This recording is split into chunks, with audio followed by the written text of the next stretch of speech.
mister. Andito na Nakasama natin tayo. Ngayon, kasama naman natin yung asawa niya. Ito siya. Andito tayo. So, ito yung pinasok nila Boss Rino nun. Ngayon natin mapapasok. Record mo. Start na. Ngayon natin lang ito mapapasok. Okay, what's up mga kababalaghan na nandito na naman tayo. Ito si Yan. Paints Away TV, Paints Away po mga lods sa YouTube po. Then sa Facebook naman po, Paints Away Official. Tayo rin yung nag-edit ng mga vlogs ni Boss Jeff mga lods. Yan. Subscribe niyo po si Investigator J tsaka si Boss Rick TV po. Salamat po mga lods. Okay, maraming salamat. Ngayon, simulan na natin yung exploration dito sa abandonadong bahay, part 3. Lumalabo yung camera natin, mga lods. Tagalin mo. Tirahin pa na ito. Simula ko na. Okay, ito yung same procedure ulit na gagawin natin. Okay, ha? Okay na kayo. Okay. Shut mo na. Okay, ito na naman tayo, aking mga kababalaghan na subscriber dyan. Kasama natin si Boss Rick. First floor kung talaga ba na dito pa lang is may negative energy na akong ma-detect katulad ng part 1 at part 2 natin. Kaya ang kababalaghan, hindi pa rin po nagbabago. Yung ating divine rod is patuloy pa rin po sa pag-ex. Hindi ko po ginagalaw yan. Yan. Ibig sabihin po yun, indication na talagang wala pa rin pagbabago dito mula nung part 1. Ayan po. Ngayon, tutuloy na po natin yung pag-explore dito sa loob. So, Papasok na tayo.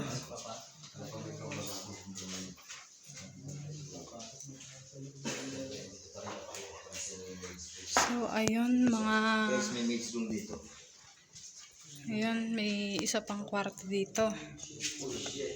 Pasukin natin.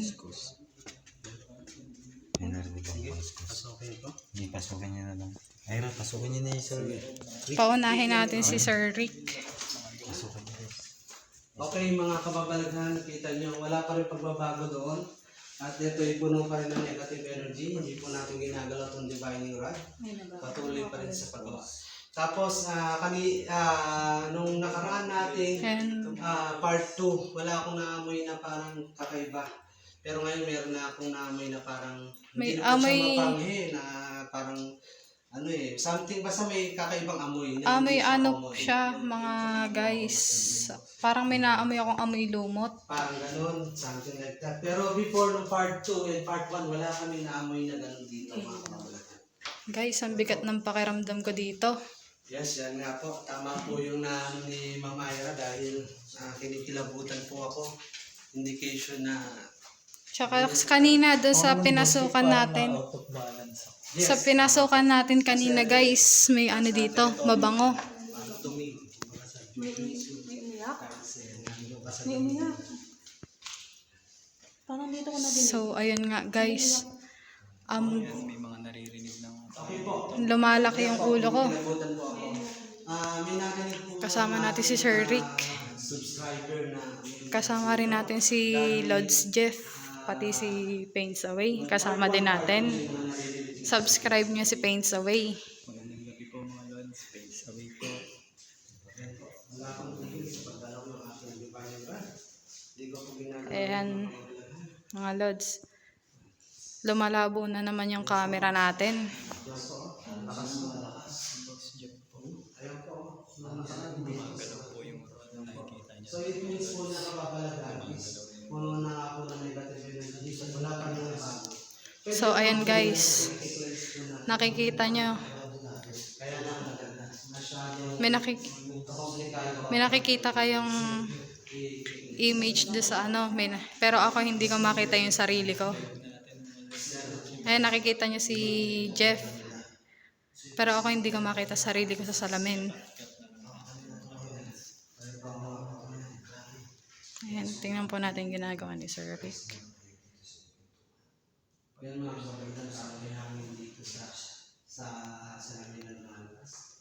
Ayan mga Lods. Mga Lods. May nadinig akong umano sa taas. Pwede naman kasi natin May narinig ako. materials ang gagamitin. At syempre makapag-negotiate pa tayo. sa mga entity na nandito. Di ba doon sa kwarto nakipag-communicate tayo? Nakita nyo naman, sumabay sila sa atin. Sa taas. Okay. Ganun pa rin Dito tayo may narinig. Yung ba? Nag-echo pa. capture mo sila mga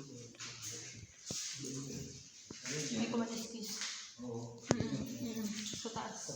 So, Lods. Ito po siya ginagalaw na parang naghalalo yung aking. Guys, may humawak sa akin kanina. Yes. May umahawak talaga dito sa loob na to. Sa part 2, nabago din nila ako nararamdaman ko sa part na to. Nakatayo ako dito, sabi ko nga sa inyo, na hindi ko naman Guys, may narinig akong sumigaw. meron, narinig nyo?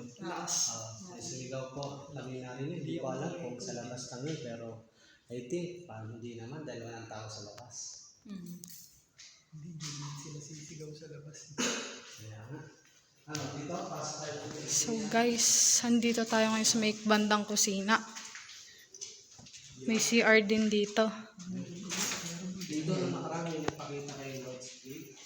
At ano naman ay natinig natin. Dito yung pinasok nila, yung ano, kung napanood nyo na yung kala Boss Rino, dito yung pinasok nilang 4 kasama si Boss Rino, si Val, pati rin si Adventure Ducks. 4 sila. Dito yung may nakita daw si Lods Jeff.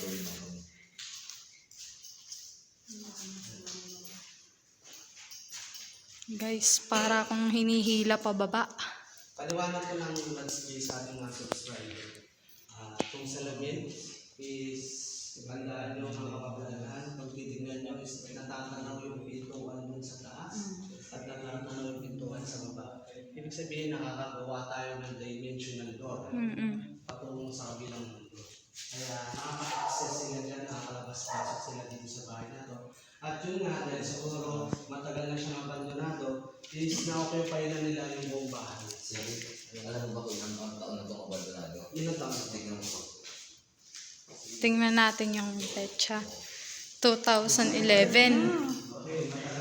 So, 10 years, mahigit 10 years na siya. Well, magpa 4 years na.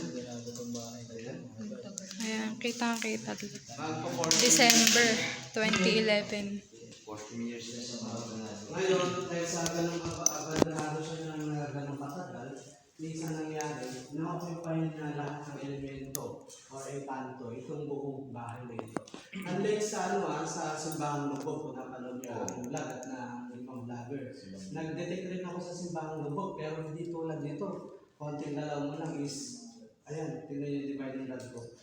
Ayan mga lods, isa yan sa paraan para malaman nyo na may bad Sa entities. simbahang lubog, pero sabi daw, na-hunted rin yung simbahang lubog. At may mga spot lang doon. Hindi katulad nito abandonadong bahay na to. Ayan, lumalabo. Lumalabo yung camera natin mga guys. Hanggang second floor. Doon sa part 1 at part 2 nakita nyo naman. Walang pagbabago. Ganun pa rin. Na ibig sabihin talagang full of negative energy na to at na-occupy na ng mga entity itong buong bahay. Kaya sila na yung nagmamayari nito kumbaga. Yan. Kaya nga po, Sir Rick, ang sabi ko po kay Boss Jeff is, kung yung kayo po is, katulad po niyan, sa part 1 is kayo po. Yung sa part 2 po. Kasi yung napag-usapan po namin nila Sir Jeff is, parang gusto nga po sumaman ulit nila dito. Pero ang suggest ko po kasi as matagal na rin po talaga nakakakita is, wag po silang sumama pabalik. Yes. Kasi po, sila ayaw, yun nandito is ayaw po nilang nakikita ulit yung iba. Parang iniisip nila is ginagawa silang biro. Yun. Tama yung sabi ni Ma'am Ira. Kaya subscribe nyo siya sa kanyang YouTube channel is Ira Gagarin. Gagarin. Okay, nandyan po sa screen nyo yung kanyang YouTube channel. Visit nyo na lang yan mga kababalaghan. Tara, tuloy na tayo mag-explore. Paunahin natin sila guys. So, ayun. Guys, kanina, sa totoo lang, 20% pa tayo makakapag ano pa tayo. Pero ingat lang din tayo dito sa hagdan. May ano tayo dito. May butas yung hagdan na dito guys. Nandito na naman po tayo sa Tabi po. elevator. Dito malakas ang pakarak-karak natin. Dito pa lang po, Boss Rick. Ang bigat na. Ayan po. Yun, meron akong nakikita sa ating anino doon. Sa dulo. Guys, Naliwanagan na siya. Pero kanina, dito. Iba. dito nyo po siya para kayong may maamoy na something hindi naman napanghilig. Guys, ang sangsang ng amoy. Sangsang ng amoy, parang malansa. Indication po kasi yun na merong engkanto sa lugar. Kaya Guys, sabi ko eto nga sa pala yung pinasok na aparador nila Boss Rino sa una. Yung unang part, yung silang dalawa lang ni Val muna. Tapos yung kasama din nila si Lods Jeff. Yan yung pinasok nilang aparador. Pero ang suggest ko is kung pupunta kayo dito, wag niyong papasokin. Dahil baka, katulad nga po ng sabi ni Sir Rick, baka mapunta kayo sa ibang dimension. Yes. At dun sa mga ganong may experience sa pag-explore, medyo delikado. Ayun po, tignan nyo, parang Ayan o, mga idol. alam nyo sa pag-vlog ko, ginagamit ko itong akong device rod. First time lang ito nangyari na ganito. Ayan, parang Idol, mga idol. Ang bilis natin na lobat. Okay. Pakiramdaman nyo po 14%. yung yung pakiramdam. Dito na tayo sa kabila. Kung naman yung elevator. Tara. Yan po. So guys, paunahin natin sila. Konting ingat lang tayo guys. Bakit tinawag ni Investigator Jade, aka Third Eye, itong room na to na elevator. Kasi dito kami nakaramdam ng part 2 na parang sumakay sa elevator kapag umaandar na elevator. Yung parang, Totoo nga guys, yung ano nila. nararamdaman niyo dito yung bigat, yung parang hinihigit pa yung bigat. Tsaka ano, Jeff, ask ko lang, yung nagpunta ba kayo dito nila Boss Rino? Bukas ba yung taas na yun? Iniwan talaga namin bukas yan. Iniwan yung bukas. Pero ganyan nakalaki yung pagkakabukas niya. Oo. Iniwan namin talaga kasi nga magkakaroon kami sana nila Boss Rino ng dito part 3. Kaya hindi natuloy. Guys, ano tayo dito? Lakas dito. Malakas. Ramdam niyo po yung parang hinihigop po nakasakay ka sa elevator. Indication po yun na malakas po, madalas silang tumambay dito. Kasi yung aking defining rod, walang tigil sa pagano. Tsaka Ito po, mga kababalaghan, para Guys, yung maipakita lang ano natin, sa inyo, namamatay yung ano natin, oh. Para Namamatay, maipakita ko lang sa namamatay mga na viewers yung flashlight kung saan natin. may nagmamanifest ng mga entities. Kaya, Ayan, so, subscribe niyo si Sir Rick. Tsaka Sir Rick, kanina, nung ano, nasa kabilang kwarto kayo is, may nakita akong humawak sa salamin. dito sa loob o sa baba. Yung nauna, di ba po Sir Rick, nauna po kayong pumasok? sa kwarto. Opo. Parang pansin ko po is parang may nakita po akong dumaan sa harap ko po mismo. Yes. Talagang marami po talaga nagmamanifest dito. Sabi ko nga po na una pa lang, na-detect ko na nga po lahat na ito is wala na tayong may tatago kundi puro negative energy na to. Opo. Wala nang pinipiling spot. Kaya po, ibig sabihin, nandyan sila, palisaw-lisaw. Lalo nung part 2, kung napanood nyo si Lods Jeff, talagang Sabihin ko sa inyo. kinapitan siya ng kinapitan. Nilalapitan pala. Kanina nga po, ngayon po, may mahawak po sa paa ko ngayon. Yan naman sir. Yan na nga, yan na may elevator. Yan. Mandar na elevator nila. Okay, saan kaya kami dadaling floor nito? Ayun na siya sir. Oh shit. Grabe. Pakiramdaman nyo, Nakakahilo. nararamdaman nyo. Ano Lord? Grabe guys. Guys, kung ako po sa inyo talaga, kung binabalak niyo mag-explore dito is magdasal po talaga kayo. Ayun na naman tayo. Sa floor to. Wag, guys, ang ano din po, wag niyo pong gagayahin yung sinasabi ni Idol Jeff. Tsaka magkaroon kayo ng bonamin. Opo. Nahihilo talaga kayo. Nakakahilo po, ano? Ibig sabihin po yung presensya kasi ng negative energy, tumataas. Kanina nga po, Sir Rick, papasok pa lang po ako is, Na-feel mo na, opo, kasi po, kanina dun, di ba? Kasi po feel ko kanina talaga parang may Nakita ko. parang may pumipigil din po sa akin pumasok. Ako naman kasi, sanay na ako sa mga ganito mga kababalaghan. Kaya, Opo, ako din po, sanay naman na po ako, Sir Jeff. Ang kaso lang po talaga kasi, kung isa-isang upload ko nga po, nag-explore po kami ni Jeff sa sementeryo, doon po sa May Duhat. Is, ang ano po kasi, si Jeff po, nag-aano po si Jeff, balak po sana niyang tumakbo, yung kaso po.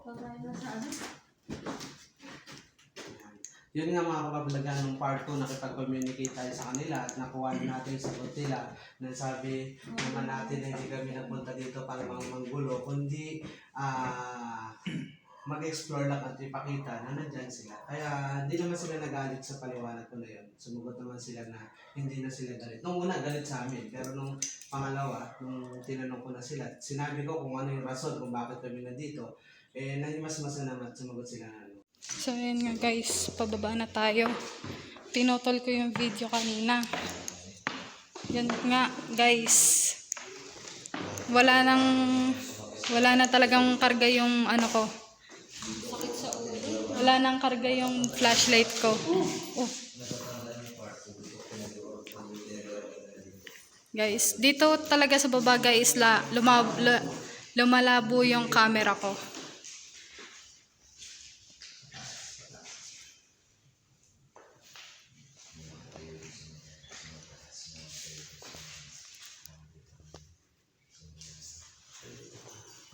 Kanina guys, ang camera kasi guys, hindi to makaka-detect basta-basta ng muka. Hindi to basta-basta makaka-detect ng pag kumukuha ng ang camera is magkakaroon ng box na green. Pero kanina wala naman nakatapat sa camera ko. May nade-detect na muka.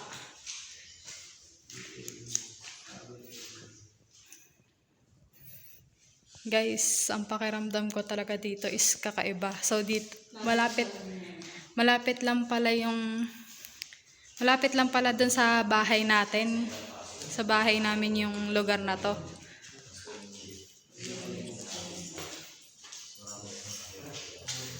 Guys, malapit ko na i-end yung video. Guys, totoo yung sinasabi ni Boss Rino. Pag napakadilim lagi nun sa likuran. Kaso yung flashlight natin is nagloloko. Ayan nga po, oh. Nagloloko yung flashlight natin, mga lods.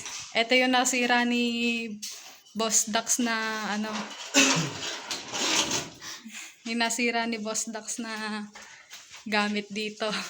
So, ayun na nga mga ka-investigador Jay. So, ayun nga guys. Dito na natin i-end yung live. Ipapakilala mo ko lang. Last ikot ng Channel nito, ako na nagsasabi sa inyo.